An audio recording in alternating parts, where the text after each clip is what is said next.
And among many important topics covered last night, here's what Ramaswamy had to say about the former president and his time in the White House.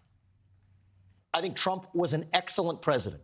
I think his defeat of Hillary Clinton in 2016 was an important political event that stopped the leftward march through our government and our institutions. And so I expect to take him as an advisor, but I will be proud to still learn from the foundation that he laid and even understand what he would have done differently.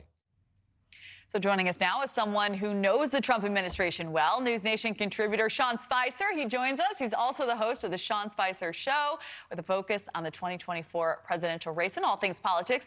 Sean, great to have you. Can we start with this fourth indictment of Donald Trump? The former president just announced he'll be holding a press conference next Monday morning. If you were advising your former boss, what would you tell him to do here? Well, look, I think that what's worked, he's leaned into these first three, and it's worked politically for him. I think the distinction that I've always made is the difference between the legal consequences and the political consequences. Politically, they're benefiting from him. He's gaining stronger and harder support among the base. He's raising money off of that, and I think he needs to continue to do that. The difference, each one has a little subtle difference on the legal front. The big subtle difference in Georgia is twofold. One is that you can't be pardoned. Right. So if he gets convicted there in Fulton County, the governor can't pardon him. He couldn't, as president, pardon himself. And number two is there's mandatory minimum sentencing in Georgia. So I'd be a little bit more concerned about the legal consequences. But politically, to what you're asking, Kelly, I would say lean into this again. Let's make sure that we continue to play this up, that they're out to get you. Look, the idea that you're using a RICO statute. I grew up in Rhode Island where we used the RICO statute to go after the mafia and organized crime, and the idea that this is what's being used to go after President Trump and his team seems a bit of a stretch. And I think, again, where the problem is the left keeps going too far. They did this in New York under Alvin Bragg, and the American people, whether you like Trump or don't, I think are beginning to see through that this seems more like a gotcha effort than an actual attempt to seek justice. Yeah, some people saying if a mugshot is in fact taken, it may be great marketing material for the campaign. So there are 19 people, including Donald Trump, named in this indictment. Some people you've previously worked with in the administration. There have been suggestions from some legal analysts that some of those names could try to strike a deal given the nature of the charges. Given what you know, Sean, do you see that happening? Well, look, it's a great question, Kelly, because these things cost money. One of the things that people don't understand is whether you're a target of some of these investigations.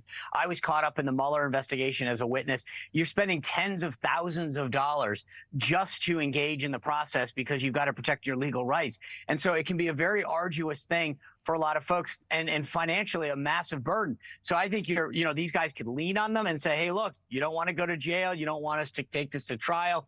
Here's all we need you to say.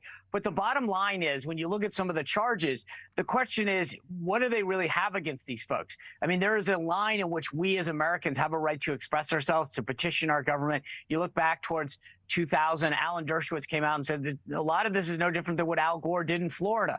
And so the question is, where's that line? Where's the line that each of us has as a citizen, never mind a candidate, to express ourselves, to petition our government, seek redress? And the Fulton County DA seems to have overstepped her bounds real close to wondering where our constitutional rights come into play here. That phone call, Sean, how do you explain that? I know that's going to be the biggest point of contention in this case. Yeah, it is. And look, I've heard both sides. I mean, the left likes to say that he's trying to twist the arm of Raffensperger. I think what the president and his side have said is, hey, look, we knew we won. We knew there was fraud. This is the number 11,700 and whatever votes. And we know that there's this many. So this is what we need to get at. I mean, he's stating a goal. I've run into two close recounts in my 30 years in politics. One was 300 votes. One was 21 votes. At the end of the day, you're looking for that number, right? So we lost an election in 1994 by 21 votes. When we were out canvassing, our goal was to find 22 votes. I don't think it's odd for a candidate to state how many votes they're looking for if they think that there was fraud or malfeasance in an election. So merely stating the number and saying, look, this is what we're looking for, doesn't seem odd to me as somebody who's been around the block a few times on close elections. The question is, how is this presented and how is this defended? And how does the jury ultimately interpret it? But the idea that he stated what he was looking for, the whole call in context says, here's all the problems I see in your election. here's what I need to find. I don't see why this is that big of a deal for you to find it if there's this much fraud, which is what my team is telling me. And the full context, so important here. Thank you for watching. Go to newsnationnow.com to find NewsNation on your television provider. And don't forget to click the red subscribe button below to get more of NewsNation's fact-driven, unbiased coverage.